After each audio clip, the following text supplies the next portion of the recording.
Okay. Good morning. How Morning. are you? Good. Okay. So tell me a little bit about you. So I am from the Upper Peninsula, born and raised. Moved down here for college to the Detroit area, and then hung around. I'm 28 years or 29 years old. Okay. Going to be 30 here soon, but I have had some like struggles throughout the years with POTS, and also I had a history with SVT. Okay. Had an ablation with that. But yeah, I mean, I like to do things like hiking and traveling and all that stuff, even though I have POTS. Okay. So yeah, And so for people that may not know what SVT stands for, yes, it's supraventricular tachycardia, which is yes, basically when your heart races. yes. And you were first diagnosed with this problem when? I think I was like 13 years old. Wow. Okay. Yeah, I was, or maybe I was, yeah, I think so. Okay. I was in eighth grade the first time it happened. I was actually in my favorite math class. And my math teacher thought I was joking, was like, "You're so excited about math right now," but I couldn't breathe. Wow. But yeah, he was like, "You're so excited," and then all of a sudden he was like, "Wait, this is a medical emergency." Okay. At first, they actually said it was anxiety. They didn't know what it Sure. was. My mom's like, "There's no way she has anxiety. It's just not her personality." Like, Hmm. I think, and she asked me, and I was like, "There's no way. Yeah, I don't think it's anxiety." Um, then it happened again. They got me in the emergency room when it happened, Hmm. and were able to catch it through an EKG. Okay. At that time, were you also experiencing like episodes where you felt dizzy and lightheaded? Yes, yes. Okay. I actually was passing out younger than that. Okay. SVT, I didn't have my first symptom till I was like that 13. I didn't ever notice anything. The passing out was actually before the SVT. Right. Okay. The first memory, I was probably maybe 8 years old. Really? Yeah, Wow. my one of my sisters had her first baby.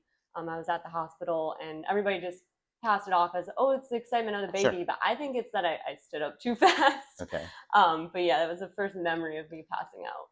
So obviously, as you're going through these later years, and you're having these episodes of feeling a little dizzy, and you're thinking that this is just what everybody goes through, right? You're not thinking that you're different, right? Yeah, Okay. yeah. And it only would happen like once when I was younger, once or twice a year, Hmm. and so it kind of just got shrugged off. Right. And so then you have this emergency room visit. They tell Mhm. you, wow, your heart rate is elevated. What ended up happening after that? I started seeing a cardiologist after Hmm. that. They put me on beta blockers. I was on low pressor to start. They couldn't get the dosage right with it though. Okay. It was helping my heart rate, but I was passing out a lot. Oh, okay. So they started me on like the lowest dosage, and it did nothing for my elevated heart rate. So then they would up the dosage some, and then I would pass out a lot. It would help the heart rate, but my blood pressure would be dropping a lot. Right. Sure. So after a couple of years of that, we decided to do the cardiac ablation. Wow. Okay. So how old were you? I think I was like 15 or 16, maybe 16. Wow, that's pretty Yeah. young. Okay. So that helped to some extent Yes. for a few years. Um, yeah, I'd say a few years. I was still passing out even immediately after. Okay. And so the heart rate part, though, that was pretty good for a few years. Okay. I still had an elevated heart rate, but it wasn't to the extent it would go previously. Got it. I feel like the highest, it was like almost 300 beats per minute was the highest I seen it. I was hooked up when it happened, Yeah. when I went into SVT, and they had to stop it.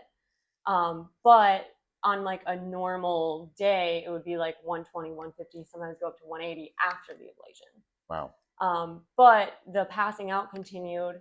So we were still talking to the cardiologist about it. Hmm. And at that point in time, they said it was the neurocardiogenic syncope Okay. at that point in time. And they said to just drink water and eat lots of salt. Right. Did they recommend compression stockings as well? Yes, Okay. yes. And I started that as well around that Okay. time. So now we're late teenagers Yeah. and early 20s, and Yep. you're still experiencing symptoms, and things are getting increasingly more difficult, right? In terms Yes. of just being Passing able out to, more frequently right, as to well. Yeah. just the basic things in life, and you were having a difficult time with that. So you ended up seeing a new cardiologist. Yes, I moved down here because before I was Okay. in high school, so I was in the Upper Peninsula. I was going up to Marquette, Michigan, Okay. which I actually lived about an hour and a half, 2 hours from there. So Okay. my mom, she actually became a stay-at-home mom, so she could drive me to all of my appointments all the time. Wow. It just kind of made best sense Sure. at that time. So then afterwards, when I moved down here for college, I found a cardiologist down here. Okay. And he just continued to treat it as the NCS Hmm. and the SVT, kind of putting me on different beta blockers, trying different medicines. Because as I worsened, I was still going frequently to the doctor to say, what can we do? Right. He kind of reran all the same tests I had done when I was in the Upper Peninsula. And he actually didn't give me any diagnosis or anything. He kind of more so said it didn't matter and just to Okay. treat my symptoms, Okay. is what he told me. Right. Um, Which you have been doing already. yes, yeah. So. We tried like fludrocortisone, which helped temporarily, Hmm. but didn't long term. He put me on different beta blockers than the ones I was previously on. And then is it midodrine or midodrine? Midodrine. Yeah. Midodrine. He put me on that one. That one had horrible side Hmm. effects. I was on that for a few months, and the side effects were really bad. I let him know, and he thought maybe we should up the dosage. Oh. And Okay. I thought that was crazy, but I was Right. like, "You're the professional. I'll listen Sure. to you." And we upped the dosage, and I was just unconscious for a long time. Yeah. Actually, like I just was out of it. So I stopped taking it, and I got a second opinion. Yeah. I went to U of M. Hmm. The doctor there was the one that said you have POTS. Right. He said that he wasn't a POTS specialist though. I actually had gotten the recommendation to go to him just from my normal primary doctor, not my cardiologist. And so he had said, based on your SVT history, Yeah. that he wanted me to see an electrophysiologist. So that's his specialty. So Okay. he said POTS isn't his specialty, and he recommended I go down to Cleveland Clinic to see Dr. Grubb. Okay. Did you end up going there? I called to get in. I've not been able to successfully get in. Okay. There's like kind of a long wait list. Sure. A lot of people try to see him. Sure. So Okay. So you're battling all of this. You're still having symptoms. yes, You're doing the best that you can. You're managing with however you can. And then somebody says, go check out, Dr. Hernandez. Um, and then, so you're coming into the office here, and what were you thinking? Were you thinking this is another one of the scenarios where somebody's going to see me and they're not going to have the answers, and it's just going to be this, same scenario as before? yeah, I was starting to kind of lose hope. Yeah. And I was just thinking like I'm just gonna go down this alley of more questions. I People kept saying don't lose hope, you'll find answers, but I definitely was starting to lose hope. Sure. And also I did feel like I was having a lot of instances where it was just being shrugged off. You're Hmm. young, you're okay, you Right. look physically okay. That's Right. another thing, the response I would get. Right. So I definitely was nervous and didn't necessarily know how it would go. Okay. So we start talking to you and we tell you, we have some experience with dealing with this, but in order to kind of figure things out, we need an ultrasound. Hmm. And it's a very specific ultrasound looking at your lower abdomen because we wanted to see kind of what was happening with your veins. And so you went along with that. And how was that experience with the ultrasound? That went very smooth. You guys were also very educational Okay. to where before when you told me about the ultrasound, you were kind of giving me an idea of what you were going to be looking for. And you mentioned that you had a background with POTS, which also made me feel a lot more comfortable because I wasn't just being shrugged off Sure. but I still was nervous because I was like, what if we get no answers out of Right. this? Well, that's fair. I mean, Yeah. you've been through so much Yeah. already and sort of dead ends in many places. Right. So you come back after the ultrasound. We have a second visit. We start having a conversation. We go over the results and we tell you that there's something that we can do about this. What was your first reaction to that? What was your first impression? Um, it was scary, but also I was like relieved to have an actual concrete answer. Hmm. And it was nice that it was something that you physically could see there's an answer to. Sure. And you guys also, again, it was educational. I originally, when they were like, "Do you understand this?" I was like, "No." You guys re-walked me through it and made me more comfortable with it. I still like went home, talked to my family, Yeah. got myself more comfortable with it. But even though it was somewhat scary, it was also, I was getting that hope again Hmm. that I would have something that was going to help Okay. with my symptoms. Perfect. So then you come here. Hmm. We do an outpatient procedure. The experience was pretty uneventful, right? I mean, Yeah. very straightforward. Yep. Scary to begin with, but once we got going, and once you woke up from the sedation that we gave you, you were like, okay. And then what happened when you went home that day? Tell me a little bit about the recovery after the first procedure. So the day I went home, pretty out of it. So just kind of slept the whole day. Woke up, ate 2 whole waffles, excited about that. Then fell back asleep. But then the second day when I got up to go to the bathroom in the morning like I normally would. This part's pretty emotional for me Sure. because I cry about it every time I talk about it now because it was the first time that I remember um, standing up without feeling like I was dizzy or lightheaded Wow. or just like fighting my body, kind of.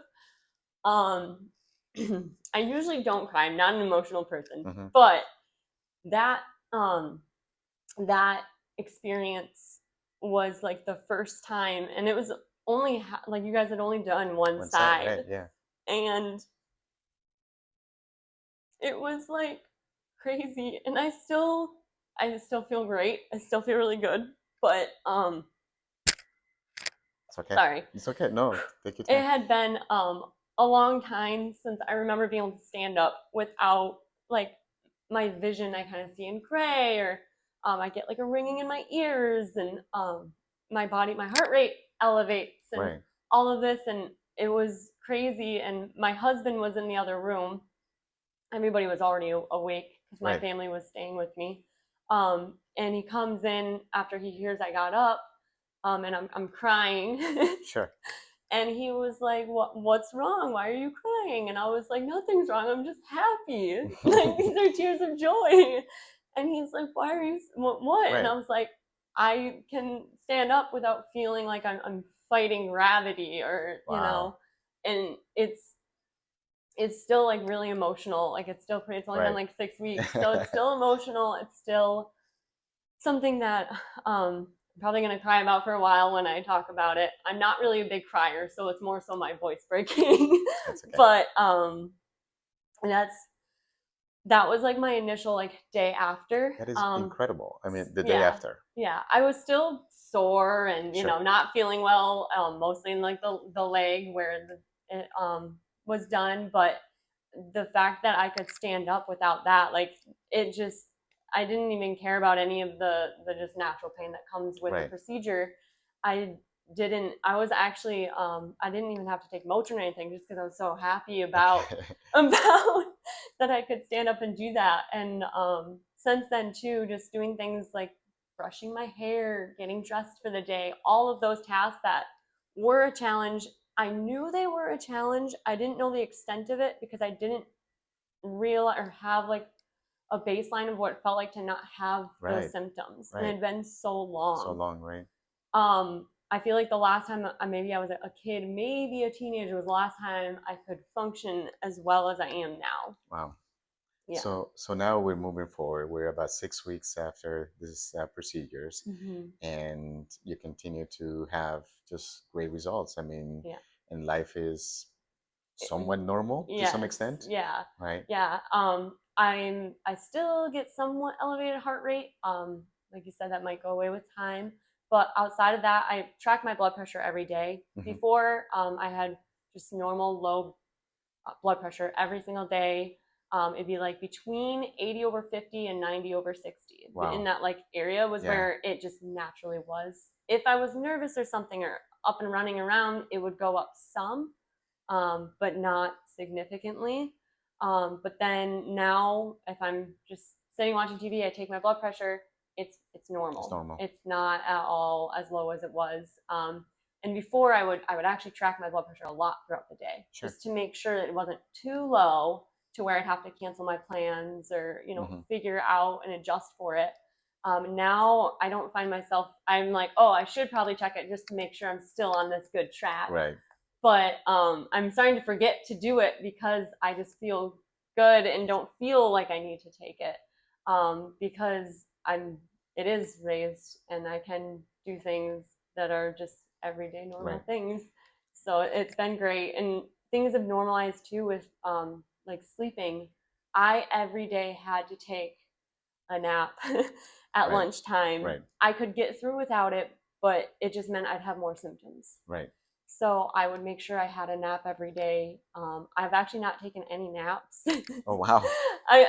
Naps are good. I love my naps, great, but yes. I've not felt tired. Right. I just have this like new energy. That wasn't immediate. That was one that definitely has kind of slowly been adding over the 6 weeks. The first month almost. It's probably about 2 weeks ago that I was like, wow, I'm so energetic. Right.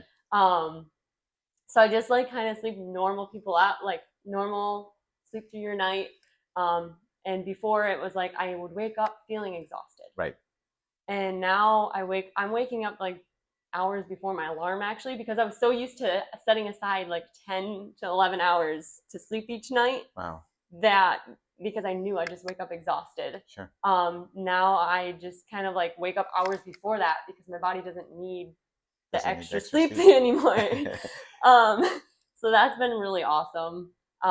It's helped me with my hobbies because I like to hike and do that stuff, and so it's nice I can get up early before it gets too hot to go do that. I wouldn't do that before. Okay. But yeah, and then there's also, this was more immediate, I guess, there was a clarity kind of in my head.